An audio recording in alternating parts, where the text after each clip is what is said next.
Hey guys, how's it going today? So, as I've a bit late for my Spider-Man review, but I wanted to give you a more in-depth review on Spider-Man: Brand New Day. Now, this is actually my second time seeing this movie. Pretty much over here for a second. Yeah, this is actually my second time seeing this movie this summer because the first time I mentioned in my short review, I had preconception ideas or pre-based ideas of what I wanted to be, and this is full on spoiler. So I'm going to give you context behind it. I'm going to include spoiler in my review. So when the trailer first came out, they showed the ninjas, and I was like, okay, it's like, well, they're hiding stuff the same way with No Way Home. So my brain was thinking, okay, Daredevil's going to show up. So throughout the whole first time I'm watching the first watch of the movie, I was expecting certain things to show up, but because of the marketing, and I went in the second time, and I'm like, I took those pre-existing thoughts out and just watch it as it is. It's a really, really damn good movie. And you could tell that Destin Daniel Cretton with the stunt choreography. I don't know if he worked with Jackie Chan, but the Spider-Man swing scenes, the fight scenes, they're taken right from the Sony interactive games. This dialogue with Tom Holland. I actually just watched Odyssey for a second time, and I said that they were all really good in that. And watching Odyssey with Tom Holland's dialogue, he's still really good, but I feel that he carried more over into Spider-Man: Brand New Day from this one. The other thing I want to talk about is that Punisher is in this really good. It shows that a more lived-in environment, with Punisher, with Yelena, with Hulk, and it flows more better with like the fact that he's in New York City, and all these characters will be around that in New York City would make sense for the context of the story. The one other thing is that Zendaya is really good. I'm trying to think who else. Taram Till, who is the damage control guy, he was also really good. But the one thing I saw the first time I was watching this, and I wanted to get more perspective, is that my friend who's actually a big comic book fan, and like I go to Comic Con and stuff like that, we were watching it and we're like, okay, so we had heard the rumors of Jean Grey being in this movie, but I honestly thought for a second I was like, maybe it's not going to be Jean Grey, maybe it's going to be someone like, I don't know, like Tobey Maguire, Spider Man. His daughter, and somehow like something like this, because they never really showed CD Sink as Jean Grey.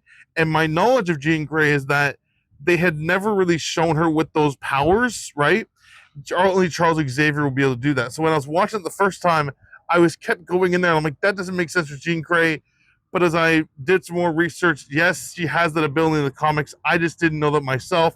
But watching about the fact that like you are introducing certain elements in this movie with leading to the X-Men and the inhibitor chip that they have on their back, and that pays into homage with the fact that like you look at it as Iron Man was the forefront of the universe in '08, and I feel that this one they're really putting forward Spider-Man as the more important figure of the fact that he has done certain things in this movie which have major repercussions for the future of the MCU, with like the inhibitor chip, with the leading of where the X-Men are going, because they just announced at D23 the whole cast of X-Men, and I feel as though that this leading into Doomsday with more X-Men stuff, that the X-Men are going to be more prominently featured in these films going forward.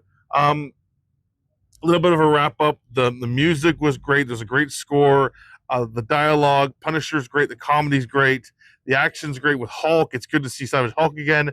And yeah, I think after a second time, it's probably my top 10 of the year. I don't know where exactly that lands, because I thought originally it would be on my 15, but then I rewatched clips of He Man, and that's gone a little down better and stuff. So it depends on where exactly it will be.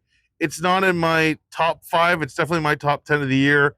Odyssey is still like top 10 for that. But yeah, so that's my review of Spider-Man Brand New Day. A little spoiler, still going in more in depth.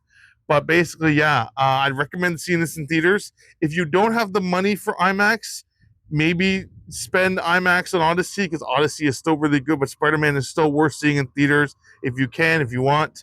So yeah, coming up on my channel, it's gonna be I'm kind of gonna space out more movie reviews toward the fall and figure out so I can see more movies with my Cineplex passes, which I did with this past summer.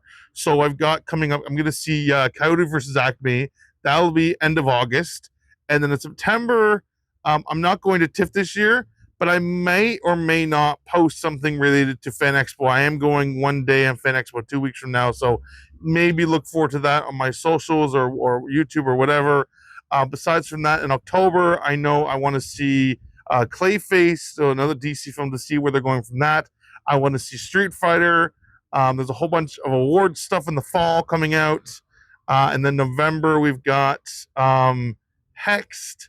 And then in December, definitely Dune Part 3 and Avengers Doomsday. So keep an eye out for certain films like that around the fall, award season films, streaming films. I might be on more award season stuff. So we'll kind of figure out the schedule we kind of go along. So yeah, like, subscribe for more movie reviews. Let me know what your favorite Spider-Man film is, what you're looking forward to in the fall for the movies, and yeah, what your favorite film in the summer was. So yeah, stay tuned for more reviews. Thanks.